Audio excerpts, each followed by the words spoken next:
It is not often that a bride enters a church with so much serenity that one thinks of snow falling upon still water, and then walks away before her name is spoken.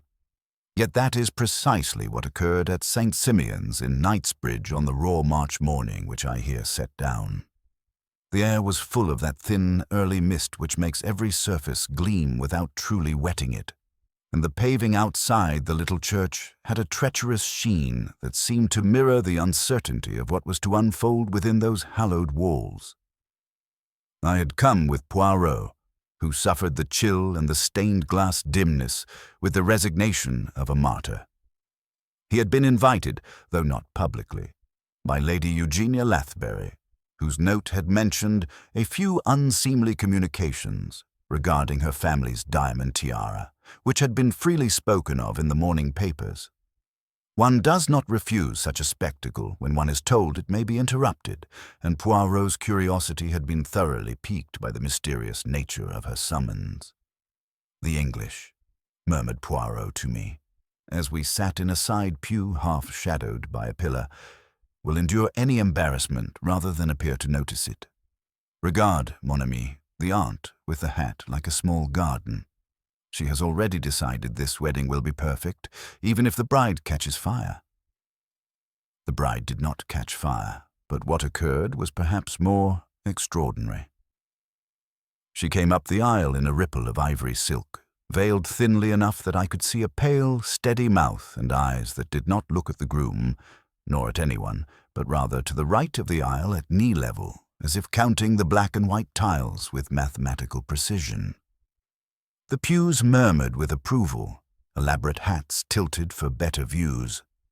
In the front row sat Lady Eugenia, tall and worn fine as old bone, while her son Geoffrey, the bridegroom, stood at the chancel step like a figure carved for a ship's prow, unshakable in his conviction and thoroughly in love with the idea of himself in love.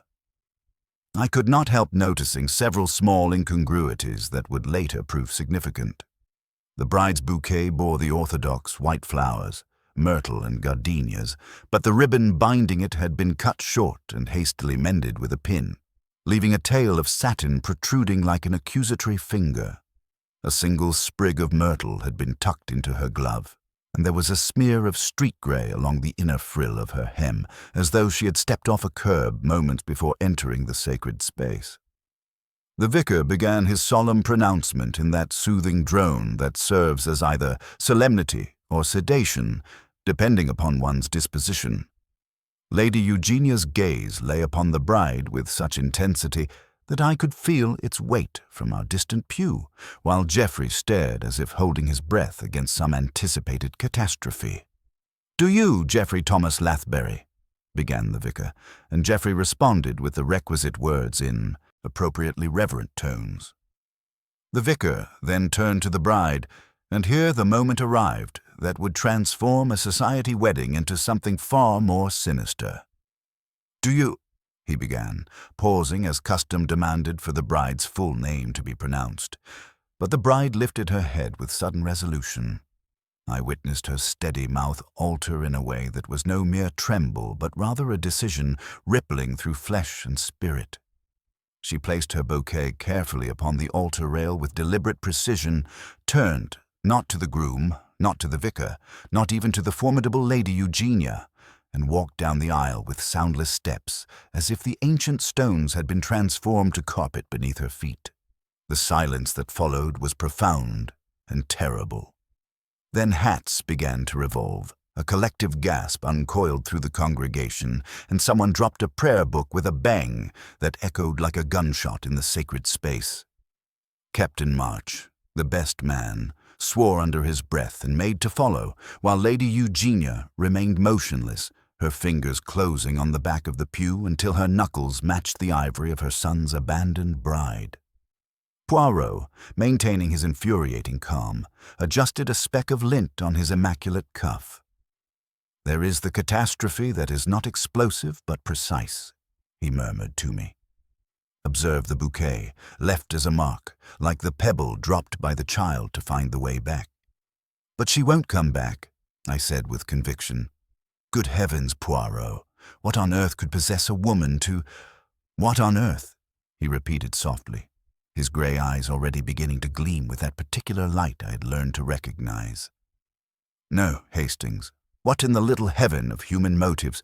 And now, mon ami, we shall discover that this wedding has provided us with more than one mystery to unravel. His words proved prophetic, for within the hour we learned that the Lathbury diamonds, including the famous tiara that was to have crowned the bride, had vanished from Lady Eugenia's supposedly impregnable safe, stolen by someone who possessed both the combination and the audacity to commit theft on a wedding morning. It was Captain March who first brought word of the greater catastrophe, returning from his futile pursuit with rain-darkened shoulders and the hollow expression of a man who has watched hope dissolve into London's grey streets. He found us still gathered in the church's dim sanctuary, where the wedding guests milled about like actors who had forgotten their lines, uncertain whether to depart or remain for the second act of this unprecedented drama. "She vanished completely," he announced, his usually steady voice betraying strain. "Turned the corner into Knightsbridge and simply disappeared.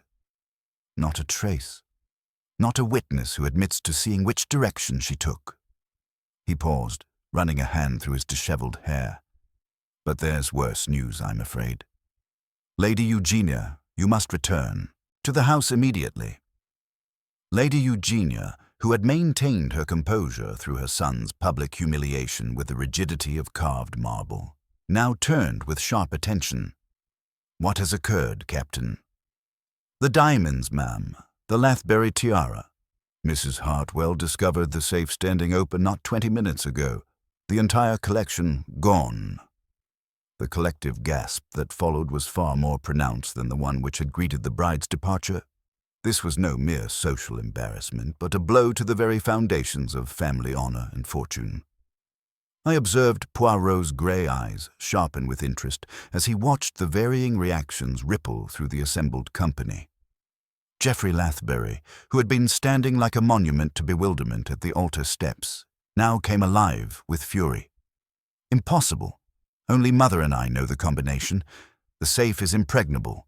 A Chubb detector lock installed just last year." "And Mademoiselle Vale," said Poirot quietly, his voice cutting through the rising babel of voices. "The bride, she also possessed this knowledge, n'est-ce pas?" Lady Eugenia's face went ashen. "I gave her the combination last week, as is traditional. She was to wear the tiara at the reception. I thought it proper that she should have access." Her voice trailed away as the implications became clear. "Ah," murmured Poirot, with that particular satisfaction he reserved for moments when human nature revealed its predictable patterns. "And so we have our circle, a very small circle indeed. But first, if you please, we must examine the scene with precision." The return to Belgrave Square was accomplished in a procession of carriages that bore more resemblance to a funeral cortege than a wedding party. Lady Eugenia's house, with its austere Georgian facade and perfectly maintained ironwork, seemed to regard our arrival with the same disapproval it might show to tradesmen at the front door. In Lady Eugenia's private sitting-room, the violated safe stood like an accusation behind the displaced portrait of the late Lord Lathbury. The door hung open, revealing empty velvet-lined compartments where generations of Lathbury diamonds had rested. Mrs. Hartwell, the maid who had made the discovery, hovered nearby with the nervous energy of someone who had found disaster and feared being blamed for it. "The combination," said Poirot, examining the lock mechanism with the delicacy of a surgeon. "It was not forced. Whoever opened this safe possessed both the knowledge and the confidence to work without haste." He turned to Mrs. Hartwell. "You discovered this at what precise time?" "Just past 11 o'clock, sir. I came to fetch the tiara for the breakfast, as her ladyship instructed. The safe was standing open, empty as you see it now." Poirot nodded thoughtfully, then retrieved the bouquet from its hat box, that carefully arranged collection of white flowers that the bride had placed so deliberately upon the altar rail. I examined the hastily mended ribbon with its protruding pin, the same black-headed pin that Mrs. Winthrop had mentioned losing from her hat. "Observe, Hastings," he said softly, "how the little details speak when we know how to listen. This pin, it tells us that someone made repairs in haste, someone who had access to the wedding preparations." He lifted his gaze to encompass the assembled company. "We will have here, if you please, all those who were present in this house this morning before the ceremony." Lady Eugenia summoned them with the authority of long habit. Geoffrey, naturally. Captain March. Mrs. Winthrop, the formidable aunt. Mr. Darnell, the family solicitor with his precisely trimmed beard and calculating eyes. Miss Moffat, Lady Eugenia's companion, who seemed to fade into the wallpaper by instinct. Cobbett, the butler, whose very presence suggested decades of discreet service, and young Dora, the housemaid whose nervous hands betrayed her anxiety. "Now then," said Poirot, settling into his role with evident satisfaction, "we shall proceed with method. Each person will tell me precisely what they did this morning, where they went, whom they saw. For somewhere in these small details lies the key to our mystery.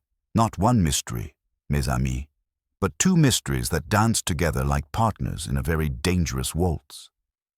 As he spoke, I noticed his eyes moving from face to face, cataloguing expressions, noting the small betrayals of nervousness or guilt that even the most composed individuals cannot entirely suppress. The game, as he would say, had begun. The systematic interrogation began with the measured precision that characterized all of Poirot's investigations. He had arranged the morning-room chairs with geometric care, positioning himself where the pale afternoon light would illuminate the faces of those he questioned while diplomatically shadowing his own features. The wedding guests had been dismissed, but the household and immediate family remained, each bearing the particular tension of those who find themselves unexpectedly under scrutiny. Cobbett, the butler, responded first with the grave composure befitting a man who had carried silver through 3 decades of family crises. His account unfolded with clockwork precision. "At 6:30 I rose, sir. At 7:30 I carried tea to her ladyship. At 8, precisely, I arranged the sideboard for breakfast. Mr. Geoffrey descended at 10 past 8, Miss Vale at 25 past. She ate very little, I observed. At 9 o'clock, the florist delivered the bridal bouquet and boutonniere. At 9:15, Mr. Darnell arrived and was shown to the library. At 20 minutes to 10, the carriages were brought round. The household departed for church at 10 o'clock, leaving myself, Mrs. Hartwell, and young Dora to secure the house." "And at what time," Poirot inquired with particular interest, "did you enter Lady Eugenia's private sitting-room?" "Only once, sir, at 8:30, to draw the curtains. The room remained locked throughout the morning, as is customary." "You possess no key to this room?" "No, sir. Miss Moffat attends to Lady Eugenia's private apartments by specific instruction." Poirot made a careful note, then summoned young Dora, whose nervous hands had not ceased their fidgeting since entering the room. Under his gentle but persistent questioning, she revealed a detail that caused his grey eyes to sharpen with interest. "I was polishing the hall silver at 9:15, sir, when a letter arrived for Miss Vale. Brown paper envelope it was, with a little blue seal bearing some sort of device. Looked like a compass, rose to me. I gave it to Miss Moffat to deliver, as is proper." "Ah," murmured Poirot. "And did you observe Miss Vale's reaction to receiving this correspondence?" Dora's colour heightened. "Well, sir, about 10 minutes past 10, just before we were to depart, Miss Vale came downstairs saying she needed a breath of air. She stepped out through the mews entrance for just a moment. When she returned, her hem had picked up street dirt. I offered to brush it clean, but she said to leave it be." The implications of a bride receiving mysterious correspondence on her wedding morning, followed by an unexplained venture into the street, were not lost on the assembled company. Geoffrey shifted uncomfortably in his chair, while Lady Eugenia's already rigid posture became positively marble-like. Miss Moffat summoned next, confirmed the letter's delivery in her whisper-soft voice. I carried it to Miss Vale's room, where she was fastening her gloves.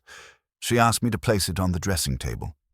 When I returned 10 minutes later to fetch her cloak, the letter had vanished. The handwriting, was it familiar to you? Block letters, sir. Rather crude, I thought. The blue seal bore a compass rose device, as Dora observed. I found it somewhat vulgar.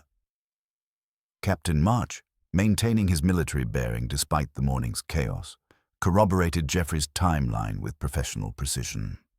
I arrived at 9:30 to assist with final preparations. Geoffrey and I remained together until the ceremony.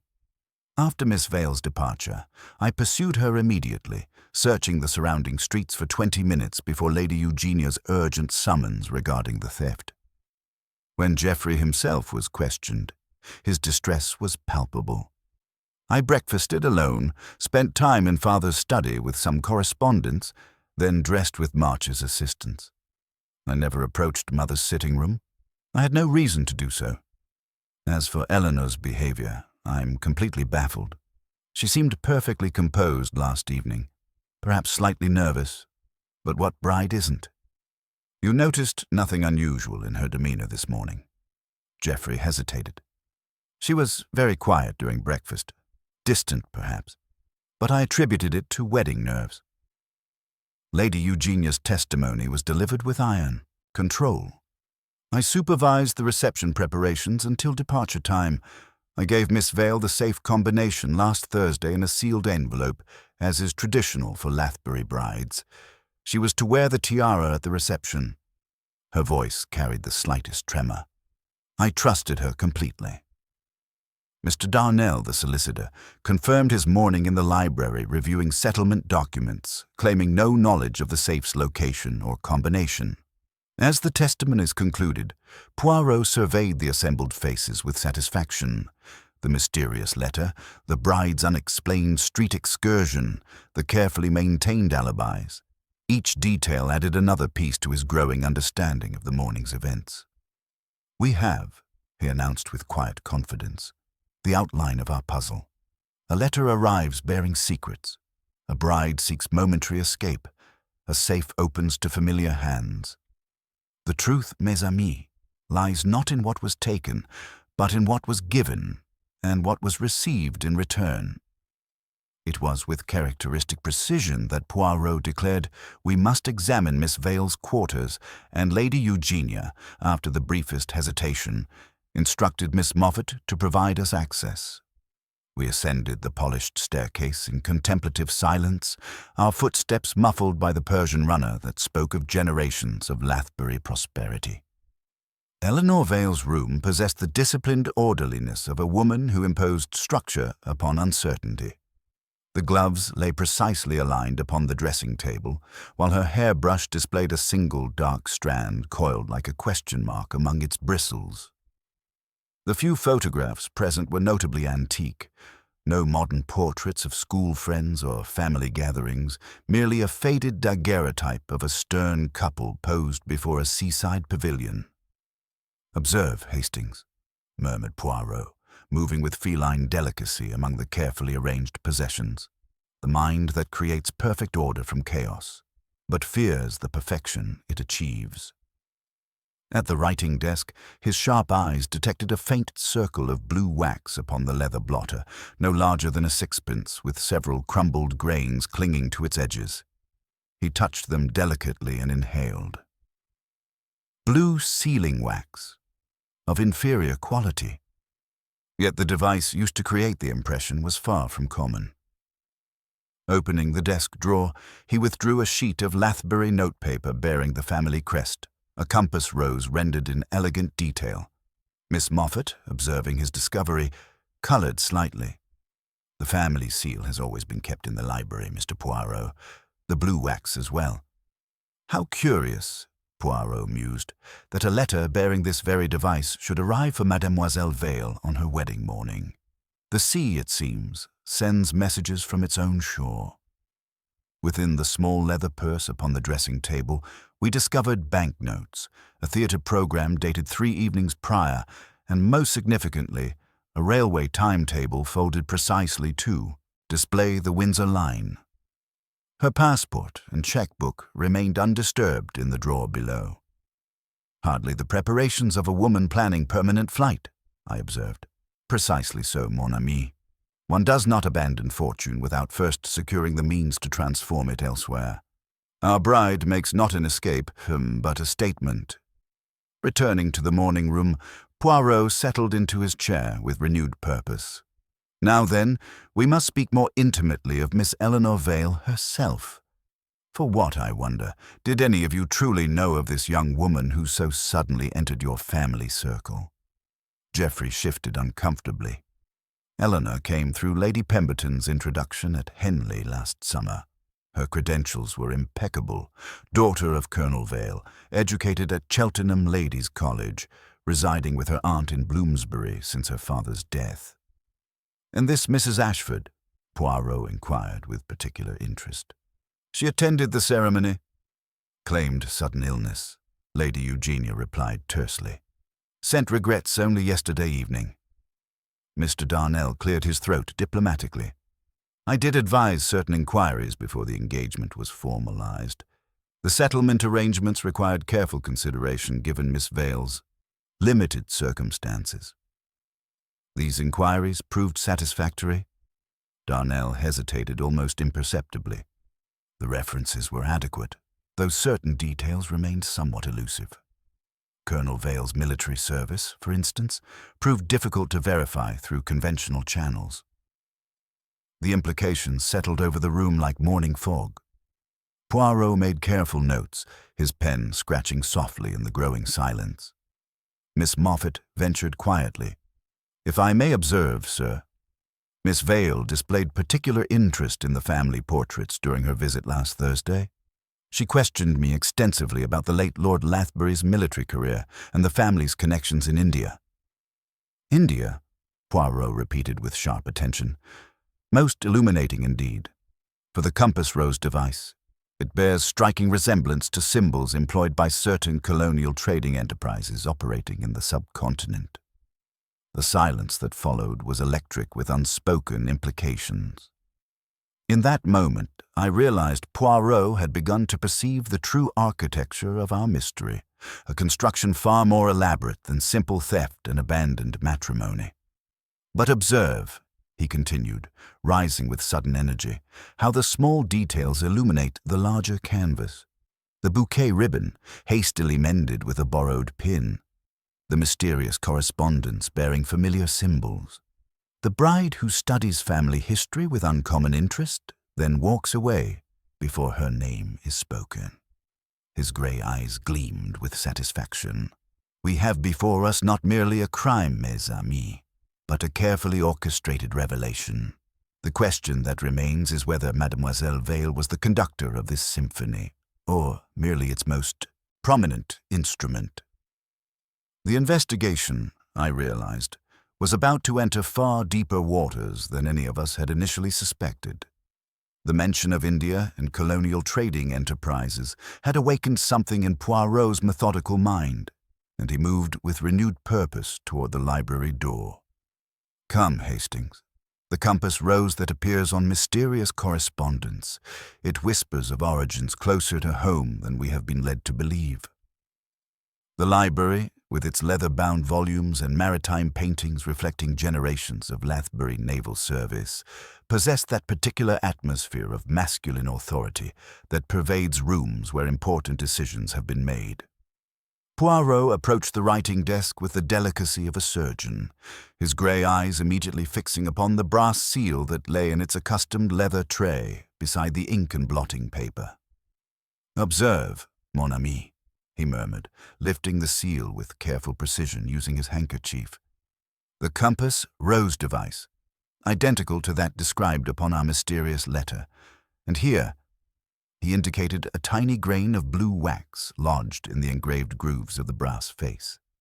Fresh residue, still soft to the touch. Upon the desk's polished surface, a stick of inferior blue sealing wax bore the telltale signs of recent use, its wick displaying a small bulb of melted residue where flame had kissed it. More significantly, Poirot's keen eyes detected fragments of brown paper and brittle wax scattered near the waste paper basket, as if someone had hastily disposed of evidence.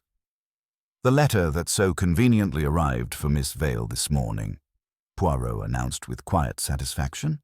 "It did not arrive at all. It was composed here, in this very room, using the family seal and this common wax. Someone wished to create the impression of external correspondence while ensuring complete control over its contents."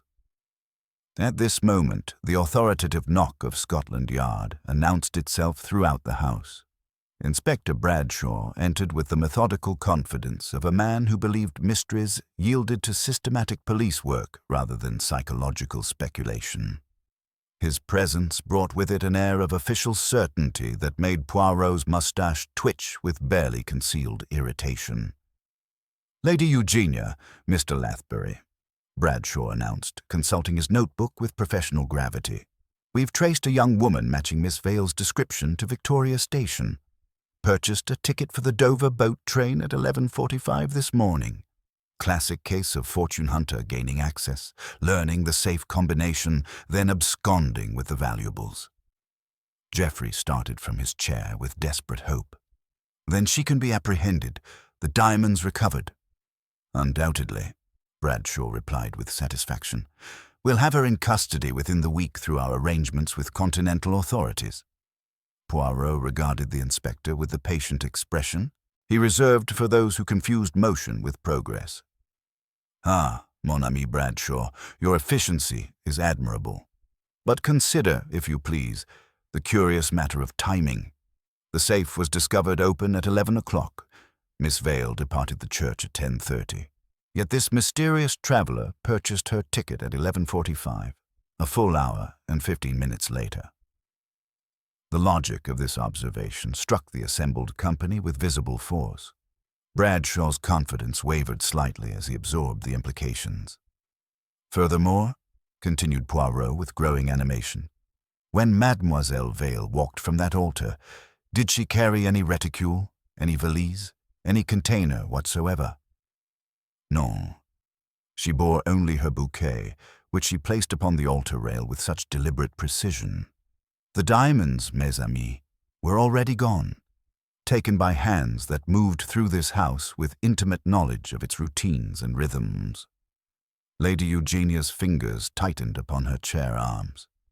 "Then who among us?" "Someone who understood precisely when the safe would be discovered," Poirot replied gently. "Someone who ensured that discovery would coincide with the public catastrophe of the abandoned wedding.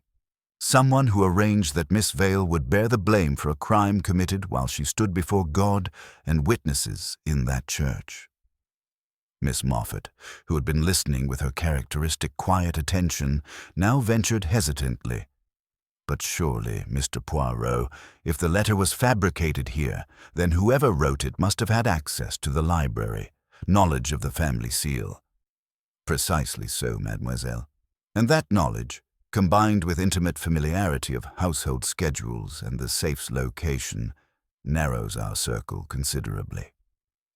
His grey eyes swept the assembled faces with renewed intensity. "We seek not a desperate bride fleeing with stolen diamonds, but a mind that orchestrates revelation itself. Someone who wished not merely to steal, but to expose. The question that remains is what truth was deemed worthy of such elaborate unveiling." The investigation, I realized, was about to penetrate far deeper into the Lathbury family's carefully maintained facade than any of us had initially suspected. The revelation that someone had orchestrated not merely theft, but exposure itself, had introduced a new dynamic into the morning room, one that settled like morning frost upon the assembled company. Each face now bore the particular tension of those who realize they are no longer merely witnesses, but potential architects of the morning's elaborate drama. Poirot, sensing this shift with his characteristic precision, announced his intention to examine once more the scene of the actual crime. "Come, Hastings, the safe that opens to familiar hands. It will speak to us of the method, and method, as you know, reveals the mind behind it." Lady Eugenia accompanied us to her private sitting room with the rigid composure of a woman who had learned to endure scrutiny as a matter of breeding. Miss Moffat produced her key with hands that trembled almost imperceptibly, and the door swung open to reveal the violated sanctuary where generations of Lathbury treasures had rested in security. Poirot moved with the delicacy of a surgeon, his grey eyes cataloguing every detail of the elegant space. The Chinese bowl of violets upon the writing table caught his attention immediately, their fragrance still perfuming the air with that particular sweetness that clings to fabric and memory alike. "Observe, Hastings," he murmured, kneeling beside the door frame with sudden interest. With his silver tweezers, he extracted a small curved fragment of pasteboard wedged beneath the skirting board. The visiting card, used not as introduction, but as instrument, placed so before departure, to create the illusion of security while ensuring access to those who understand its purpose. The fragment, though torn, bore the unmistakable gilt lettering of Mrs. Winthrop's calling card. Lady Eugenia stared at it with visible shock, while Miss Moffat's already pale complexion grew positively ashen. "The door mechanism," Poirot continued, rising with fluid grace. "It tells us of planning most meticulous. The wedge placed before the household's departure, the door tested and found secure upon first examination, yet yielding to gentle pressure upon return. Someone who understood not merely the physical requirements, but the psychological rhythms of this household." Moving to the violated safe, he examined the combination dial with minute attention. His handkerchief, when withdrawn, bore the faintest residue of fine powder, not the coarse dust of neglect, but the delicate rice powder of a lady's toilette. "The hand that opened this safe," he announced with quiet satisfaction, "bore the caress of powder, not the roughness of forced entry. We seek not a desperate thief, but someone who moved through these sacred spaces with the confidence born of intimate familiarity." Miss Moffat, who had been observing with her characteristic quiet attention, now ventured hesitantly. "The violets, Mr. Poirot. I arranged them fresh this morning before the ceremony. Miss Vale remarked upon their fragrance when she visited the room yesterday to examine the tiara." "Ah, the violets," Poirot repeated, inhaling their sweetness with evident pleasure. "The scent that lingers in fabric, that clings to glove and cuff long after the flower has been forgotten. Most illuminating indeed." Returning to the morning room, we found Inspector Bradshaw preparing for departure, his confidence in the Dover train theory unshaken despite Poirot's earlier observations. "We'll have our fugitive within the week," he declared with official certainty. "The evidence speaks clearly enough." "Evidence, mon ami," Poirot replied with gentle persistence. "It speaks indeed, but not always in the voice we expect to hear. Consider, if you please, the curious matter of Mrs. Winthrop's visiting card. Found wedged beneath the door, yet Mrs. Winthrop herself departed for the church with the rest of the household. How does a card serve as burglar's tool when its owner is elsewhere? Mrs. Winthrop, the formidable aunt whose elaborate hat had indeed resembled a small garden, bristled with indignation. "My cards are distributed throughout this house, Mr. Poirot. They serve as bookmarks, memoranda, any number of domestic purposes. The suggestion that I—" "Non, non, madame," Poirot interrupted with courteous firmness. "I suggest nothing save that cards, like letters, may be employed by hands other than those which originally held them. The question that intrigues me is this: who possessed both the knowledge to employ such a device and the opportunity to place it unobserved?" At this moment, young Dora appeared in the doorway with obvious agitation, her nervous hands betraying the magnitude of her news. "Begging your pardon, your ladyship, but there's a gentleman at the door. Says he's Miss Vale's cousin, come up from Portsmouth with urgent news about her aunt's condition. Claims he must speak with the family immediately regarding Miss Vale's whereabouts." The effect of this announcement was electric. Geoffrey started from his chair as if struck, while Lady Eugenia's carefully maintained composure cracked visibly for the first time since the morning's disasters had begun unfolding. Her cousin, Mr. Darnell's voice carried a note of professional alarm that cut through the sudden tension. But our inquiries indicated no surviving relatives beyond the aunt in Bloomsbury. The family records were quite specific on this point. Poirot's grey eyes gleamed with the particular satisfaction he reserved for moments when human nature revealed its most predictable patterns. Precisely so, mon ami. And now we approach the true heart of our mystery. For if Miss Vale possesses cousins unknown to her intended family, what other connections might she have maintained in secret? What other loyalties might have called to her on this most significant of mornings? The investigation, I realized with growing excitement, was about to penetrate far deeper into the carefully constructed facade of Eleanor Vale's identity than any of us had initially suspected. The gentleman who entered possessed that particular weathered quality which marks men accustomed to salt air and uncertain tides. Arthur Vale, as he introduced himself with respectful deference, bore the calloused hands of honest labor and the steady gaze of one who had learned to read weather in distant skies. Yet there was something in his manner, a careful precision in his words, that caused Poirot's grey eyes to sharpen with immediate interest. "Begging your pardon for the intrusion, your ladyship," he said, removing his cap with practiced courtesy. "Arthur Vale, cousin to Miss Eleanor, second cousin by way of her father's sister. I've come up from Portsmouth on account of urgent family business, though I fear my timing proves most unfortunate." Geoffrey started forward with desperate hope. "You know where Eleanor is? She's safe?" Arthur Vale's expression remained carefully neutral. "As to her whereabouts, sir, I cannot say with certainty, but I received word yesterday that she wished to meet with me after the ceremony, a matter concerning her late father's papers and certain irregularities she discovered in his military records."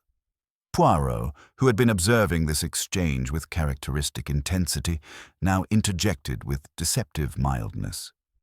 "Most curious timing, Monsieur Vale.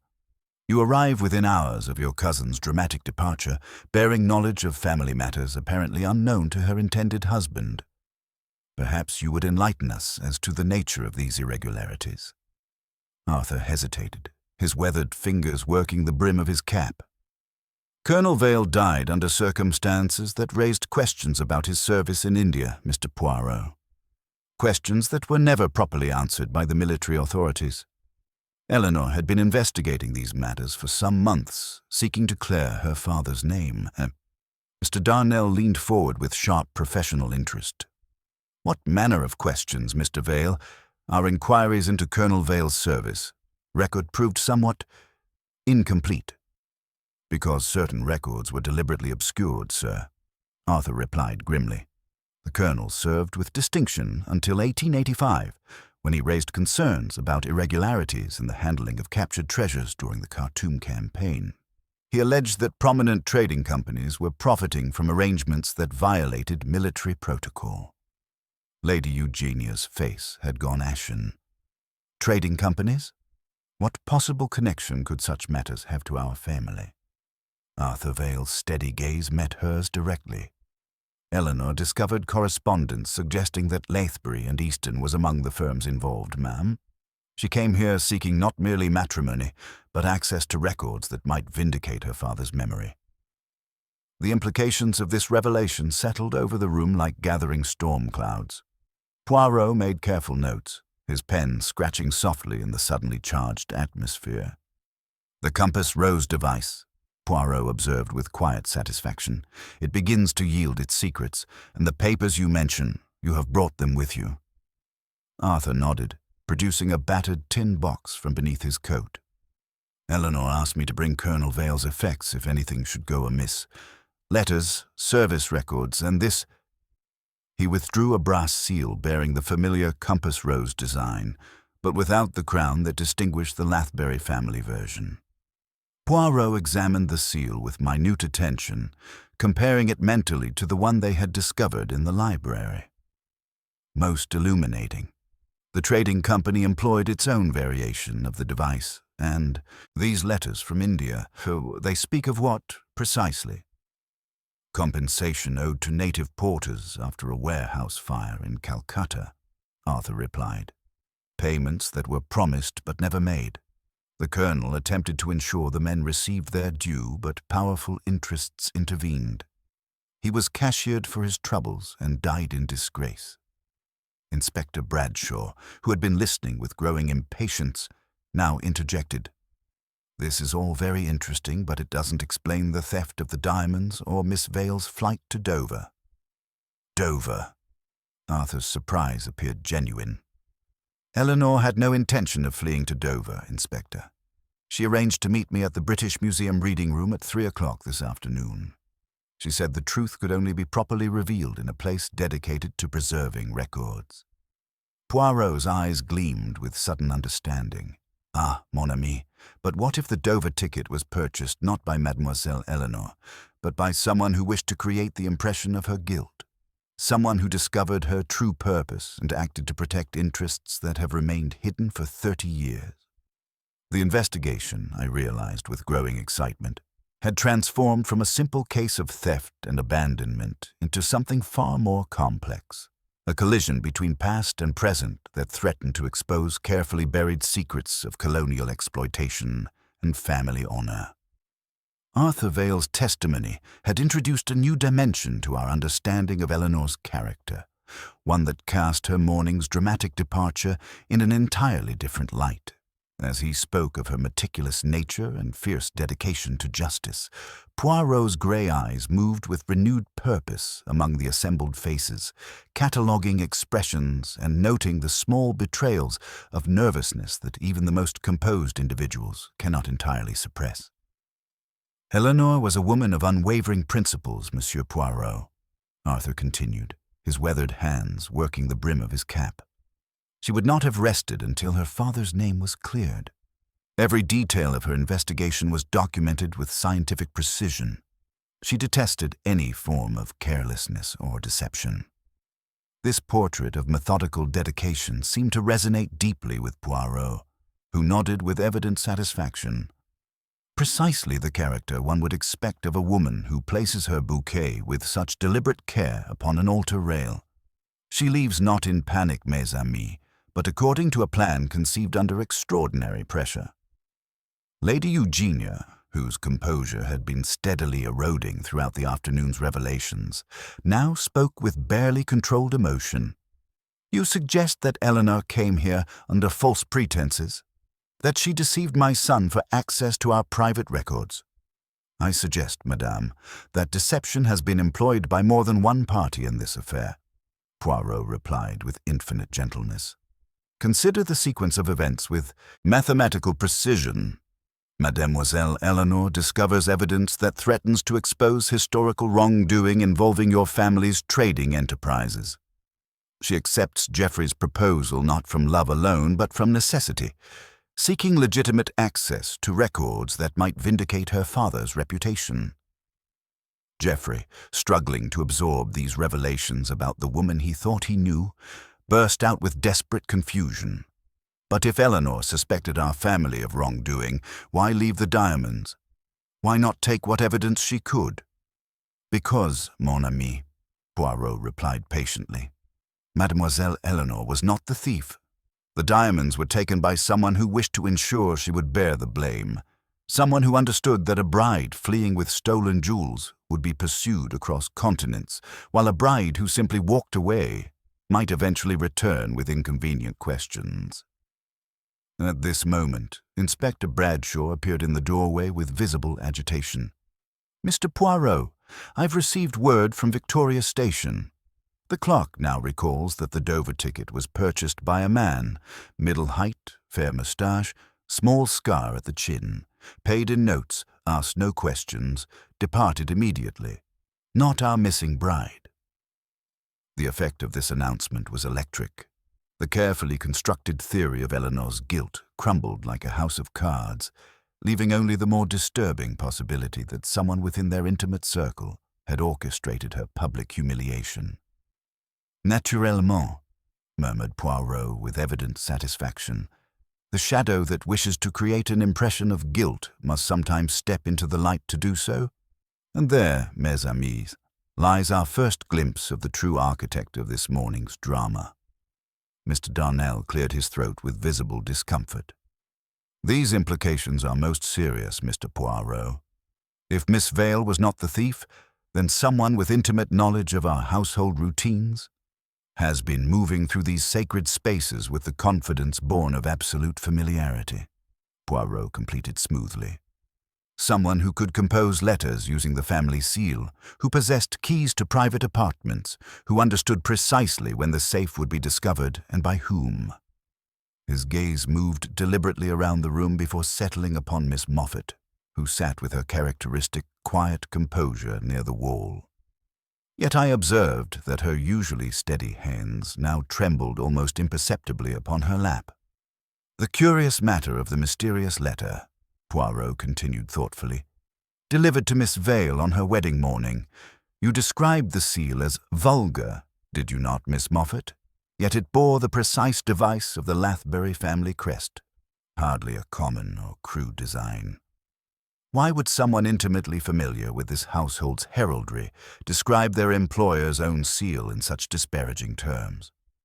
Miss Moffat's pale complexion grew positively translucent, yet her voice remained steady. "I merely observed what I saw, Mr. Poirot. The workmanship appeared inferior to our usual standards." "Ah, but that is precisely the point, mademoiselle. The workmanship was inferior because it employed common blue wax with a seal designed for finer materials. Someone had access to the family device, but was forced to use whatever materials came to hand in the library that morning. The silence that followed was profound and terrible. I realized that Poirot had begun to weave together the scattered threads of evidence into a pattern that would soon reveal the true perpetrator of the morning's elaborate deception. The investigation had reached its crucial turning point, where psychological insight would triumph over misdirection and the careful observer of human nature would expose the mind that had orchestrated revelation itself. The mounting evidence against Miss Moffat had created an atmosphere of electric tension in the morning room, where each face now bore the particular expression of those who witnessed the careful dismantling of a long-held deception.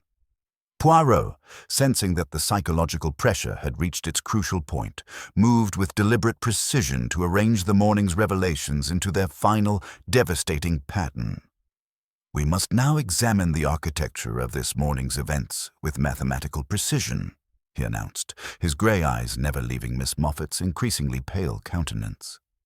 "For what we have witnessed is not the spontaneous crime of opportunity, but the culmination of a plan conceived over many months, perhaps many years, by a mind that understood intimately both the historical injustices involved and the household routines that would make justice possible."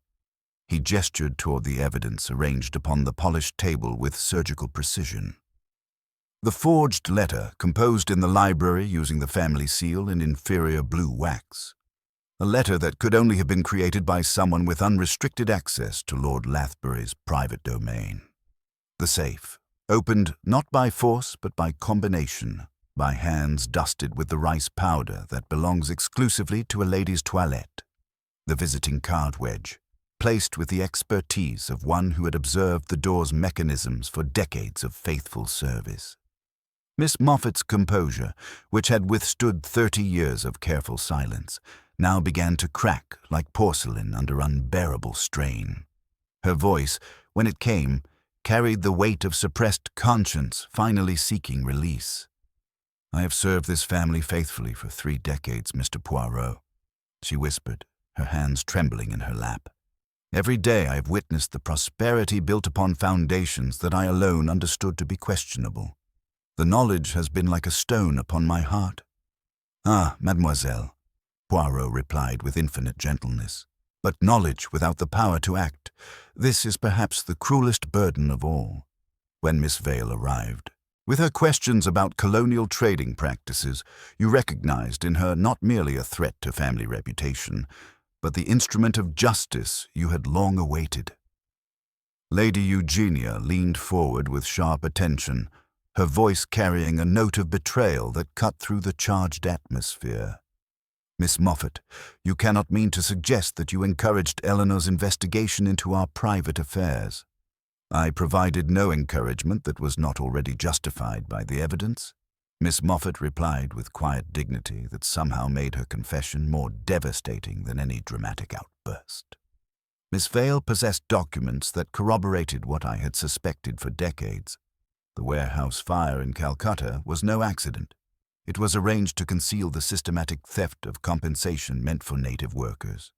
Colonel Vale died in disgrace because he tried to ensure honest men received honest payment.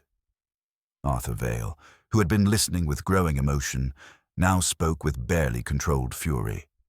You knew this truth for 30 years, and you remained silent. I was a companion, Mr. Vale, a woman alone with no resources beyond my employment. What power did I possess to challenge such established interests? Miss Moffat's voice broke slightly, revealing the anguish she had carried in solitude. But when Miss Vale arrived with her evidence and her determination, I saw the possibility of justice at last. Poirot nodded with the satisfaction of one whose psychological calculations had proven accurate. So you arranged for her to discover the safe combination, you provided access to family records, you encouraged her investigation. But when you realized she intended to confront the family publicly at the wedding ceremony itself, you understood that such exposure would destroy not merely the guilty, but the innocent as well. The letter I composed advised her only that continuing with the marriage would place her in an impossible position. Miss Moffat protested with desperate dignity. She made her own choice to walk away. I merely ensured that her departure would be attributed to theft, rather than to the more damaging truth she might have revealed. But the diamonds themselves, mademoiselle, they required more than psychological manipulation. Miss Moffat's silence stretched like a taut wire in the morning room's charged atmosphere. When she finally spoke, her voice carried the weight of 3 decades of suppressed conscience finally seeking its reckoning. The diamonds were taken to ensure that Eleanor would be blamed, yes, but not to harm her. I arranged for them to be discovered in a place where they would implicate someone whose guilt in the historical matter was beyond question. Someone who has been present throughout this investigation, listening to every revelation with growing desperation. Poirot's grey eyes gleamed with sudden, terrible understanding. The true target of this elaborate scheme was about to be revealed, and with it, the final threads of a 30-year-old injustice would at last be woven into their devastating conclusion. Miss Moffat's revelation hung in the air like incense, heavy with the weight of 30 years' accumulated guilt. Poirot moved with renewed purpose toward the center of the room, his grey eyes gleaming with that particular satisfaction he reserved for moments when human psychology revealed its most intricate patterns. The mind that conceives such elaborate justice, he observed with quiet intensity, does not act without complete certainty of its target. You speak, Miss Moffat, of someone whose guilt in the historical matter was beyond question. But observe, mes amis, how the architecture of guilt reveals itself through the small betrayals that even the most composed individuals cannot entirely suppress. His gaze moved with predatory precision to Mr. Darnell, whose usually immaculate composure had begun to crack like fine porcelain under unbearable pressure. The solicitor's precisely manicured fingers drummed against his knee with increasing agitation, while his eyes darted repeatedly toward his leather briefcase with the nervous attention of a man guarding secrets. Consider the curious matter of opportunity and access, Poirot continued with inexorable logic. The safe was opened between 9:30 and 11 o'clock this morning by someone who possessed not merely the combination, but intimate knowledge of household routines. Yet only one person present today had both the means to orchestrate Miss Vale's public humiliation and the desperate necessity to prevent her investigation from proceeding further. He paused, allowing the implications to settle like morning frost upon the assembled company. Monsieur Darnell, you arrived this morning at 9:15, ostensibly to review settlement documents in the library. You possessed access to the family seal, the blue sealing wax, and the writing materials necessary to compose the mysterious letter that never truly arrived from outside these walls. More significantly, you understood that Miss Vale's investigation threatened to expose not merely historical theft, but your own continuing role in concealing it. Darnell rose from his chair with the careful dignity of a man who had spent decades concealing his true nature beneath professional respectability. These accusations are preposterous, Poirot, my reputation in legal circles. Your reputation, Poirot interrupted with gentle firmness, was built upon the systematic concealment of crimes committed 30 years ago in India. You are not merely a junior clerk with Easton and Company, as you have claimed. You are the architect of the arrangements that allowed certain British trading interests to profit from compensation stolen from native workers. Colonel Vale's investigation threatened to expose not only historical theft, but ongoing conspiracy to conceal it. Arthur Vale started forward with barely controlled fury, his weathered hands clenching into fists. You destroyed my cousin's father. You allowed him to die in disgrace while you prospered from his honesty? The colonel was naive, Darnell replied with the cold precision that had served him well in decades of legal practice. He failed to understand the complexities of colonial administration. Certain arrangements were necessary to maintain stability and ensure continued British influence in the region. Arrangements that lined your pockets while honest men starved, Miss Moffat said with quiet dignity that made her words more devastating than any dramatic accusation. I have kept copies of your correspondence, Mr. Darnell. Every letter detailing the division of profits, every instruction for concealing payments, hidden in this house for 3 decades, waiting for someone with the courage to expose them. Poirot nodded with evident satisfaction, then moved with sudden purpose toward Darnell's leather briefcase. Inspector Bradshaw, if you would be so kind as to examine Monsieur Darnell's professional effects. I believe you will find more than legal documents within. Darnell's composure cracked completely. This is intolerable.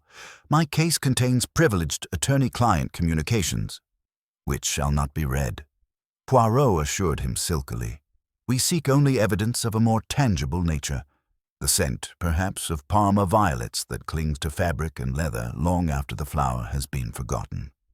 Inspector Bradshaw opened the case with professional efficiency, and immediately the faint sweetness of violets perfumed the air. Beneath the orderly bundles of legal papers lay a small parcel wrapped in brown paper and bound with domestic string. When unwrapped, the Lathbury diamonds caught the afternoon light like cold stars, their brilliance accusatory rather than beautiful. The collective gasp that followed was profound and terrible. Lady Eugenia steadied herself against her chair back, while Geoffrey stared at his family solicitor with dawning horror and betrayal. The diamonds, Poirot announced with quiet triumph, were indeed taken from the safe by Miss Moffat.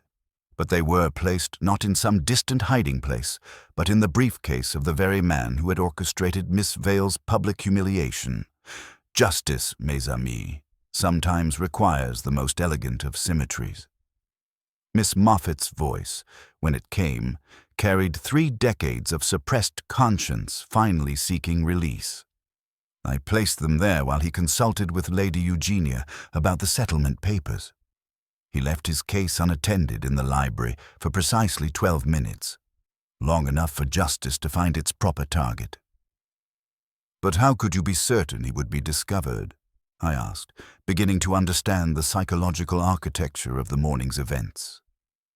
Because, mon ami, Poirot replied with satisfaction, Miss Moffat understood that a man carrying stolen diamonds would inevitably betray himself through the very nervousness we have observed throughout this investigation. Observe how Monsieur Darnell has guarded his briefcase, how his eyes have returned to it repeatedly, how his composure has cracked under the weight of his guilty knowledge. Arthur Vale stepped forward with grim satisfaction. Eleanor suspected this would happen. She asked me to bring her father's papers, not merely as evidence, but as insurance. She knew that someone would attempt to discredit her investigation, and she wanted the truth preserved, regardless of what befell her personally. The revelation that Eleanor Vale had been not merely the victim, but a sophisticated strategist in the morning's elaborate justice sent a final shock through the assembled company. Poirot's grey eyes gleamed with professional admiration for a mind that had anticipated and countered even the most desperate measures of concealment. "The bride who walked away before her name was spoken," he concluded with quiet triumph, "walked away not in defeat, but in victory.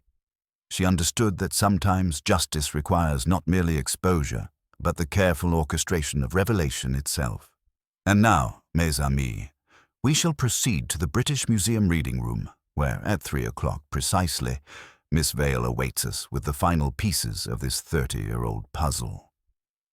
The investigation had reached its climactic moment, where psychological insight had triumphed over misdirection, and the careful observer of human nature had exposed the mind that had orchestrated not merely crime, but the elaborate concealment of historical injustice. Justice, as Poirot would say, had found its most elegant expression in the turning of a guilty man's own weapons against him. The journey to the British Museum reading room was accomplished in contemplative silence, our small party bearing the weight of the morning's extraordinary revelations.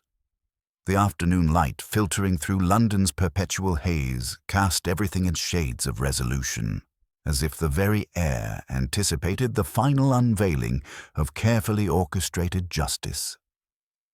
Eleanor Vale awaited us at a corner table surrounded by volumes of colonial history and military records, her bridal attire replaced by practical grey wool that somehow made her appear more formidable than any wedding finery could have achieved.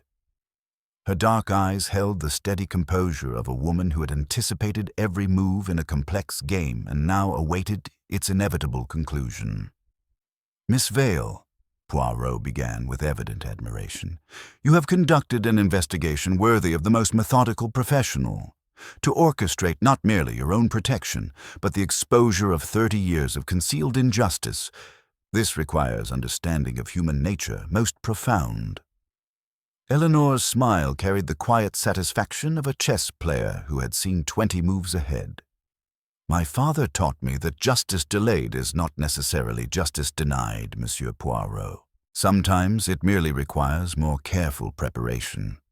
When I discovered Mr. Darnell's role in the Calcutta affair, I understood that direct confrontation would be met with legal maneuvering and social pressure designed to discredit any accusations I might make." Arthur placed his precious tin box upon the table with reverent care, his weathered hands trembling slightly as he revealed decades of carefully preserved correspondence. "Eleanor spent 2 years gathering this evidence, Mr. Poirot. Every letter, every receipt, every witness statement she could locate. She knew that Mr. Darnell would attempt to destroy her credibility, so she arranged for the truth to emerge regardless of what befell her personally." "The collaboration with Miss Moffat," I ventured, beginning to understand the elegant architecture of the morning's events. "When did that begin?" 3 weeks after my engagement was announced," Eleanor replied with quiet dignity. "Miss Moffat recognized my father's name from correspondence she had preserved in secret for decades.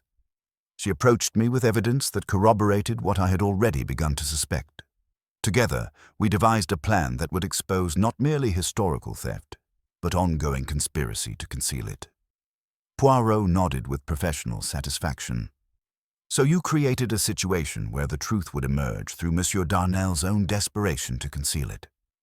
The abandoned wedding provided perfect cover for Miss Moffat's justice, while your apparent flight to Dover ensured that any investigation would focus upon theft rather than the more damaging historical revelations you possessed." I walked away from that altar. Eleanor continued with unwavering composure, not in panic or desperation, but according to a plan conceived under extraordinary pressure. I could not take the Lathbury name while believing that interests associated with it had profited from an injustice that destroyed my father. Yet I would not expose the family at the altar itself. That would have been spectacle, not justice. At this moment, Geoffrey appeared in the reading room doorway, his face bearing the particular expression of a man who has learned to question everything he thought he knew. Behind him came Lady Eugenia, her marble composure now tempered by something approaching humility. "Eleanor," Geoffrey said quietly, the single word containing depths of regret and newfound understanding. She met his gaze directly. "Geoffrey, I tried to tell you what I suspected, but the truth I carried could not be entrusted to love without proof, and I had not yet secured the evidence necessary to ensure justice would be served rather than buried." Arthur spread the final documents upon the table with ceremonial care. The compensation fund, established by the British government in 1885, contained over £15,000 intended for families of workers killed in the Calcutta warehouse fire. Through Mr. Darnell's arrangements, less than £2,000 ever reached its intended recipients. The remainder was divided among trading company officials and their legal representatives. Lady Eugenia, who had been listening with growing comprehension, now spoke with quiet dignity. "Miss Vale, had you presented this evidence directly, would you have proceeded with the marriage?" Eleanor's response came without hesitation. "Your son has never lied to me, Lady Eugenia. That is more than I can say for the legal counsel employed by your house, but I could not join a family whose first response to uncomfortable truth would be to conceal it with ceremony and social pressure." Geoffrey absorbed this judgment without flinching. "Then allow our first act now to be complete acknowledgement of the wrong done under our name. If restitution is possible, it shall be made. If your father's reputation can be restored, we shall ensure it happens." Poirot observed this exchange with evident satisfaction, his grey eyes gleaming with appreciation for the psychological precision Eleanor had demonstrated. "Mademoiselle, you understood that sometimes the most elaborate deceptions serve the cause of simple truth. The bouquet placed so carefully upon the altar rail. Why that particular gesture?" "Because I did not flee like a common thief," Eleanor replied with quiet pride. "A guilty person clutches stolen treasure while running. I left what had been given to me and walked away with empty hands, making it clear that whatever accusations might follow, I would not be credibly charged with taking what was not mine." "And yet," Poirot observed with gentle irony, "someone ensured that very accusation would be made." Eleanor's gaze moved to encompass the broader implications of the morning's events. Mr. Darnell's panic made him predictable. He fabricated the threatening letter, purchased the Dover ticket, and would have planted evidence to support the theft theory if Miss Moffat had not turned his own weapons against him. The diamonds he expected to use as proof of my guilt became proof of his own. As Inspector Bradshaw arrived to formalize the legal proceedings, Lady Eugenia made a decision that surprised everyone present. "Miss Moffat will remain under my protection throughout any legal proceedings. The greater disgrace belongs to those who employed her, not to one who finally found courage to act upon her conscience." The afternoon light outside the British Museum seemed somehow clearer as we prepared to depart, as if the revelation of long-buried truths had purified the very air we breathed. Eleanor Vale had walked away from her wedding, not in defeat or desperation, but in service of justice that had waited 30 years for its moment of elegant revelation. "Poirot," I asked as we settled into our hansom cab, "are you satisfied with the resolution?" He adjusted his moustache with characteristic precision. "The order is restored, mon ami, not merely of facts, but of hearts. Mademoiselle Eleanor has demonstrated that sometimes the most elaborate deceptions serve the cause of simple truth. She walked away from a name that would have bound her to concealment, and in doing so, ensured that her father's name could finally be spoken with honor. And the marriage that never was?" Poirot's eyes twinkled with gentle wisdom. "Who can say, Hastings? Hearts, like clocks, require proper winding and the right hands to keep good time. Perhaps, when the accounts are settled and truth has done its work, these two will discover that respect provides a firmer foundation than illusion. Or perhaps they will part, each the better for having chosen honesty over convenience." He gazed thoughtfully at the museum's great dome, where justice had found its most elegant expression. In either case, the little grey cells are content. We have prevented a false story from becoming accepted truth and ensured that a true story, however painful, could finally be told. The bride who walked away before her name was spoken has, in the end, given back to a dead man the honor that was stolen from him. That, mon ami, is no small victory in this imperfect world. As our cab rolled through the London streets toward the promise of a well-earned dinner, I reflected that Hercule Poirot had once again demonstrated that the most complex mysteries often yield not to physical evidence, but to careful observation of human nature in all its intricate, contradictory glory.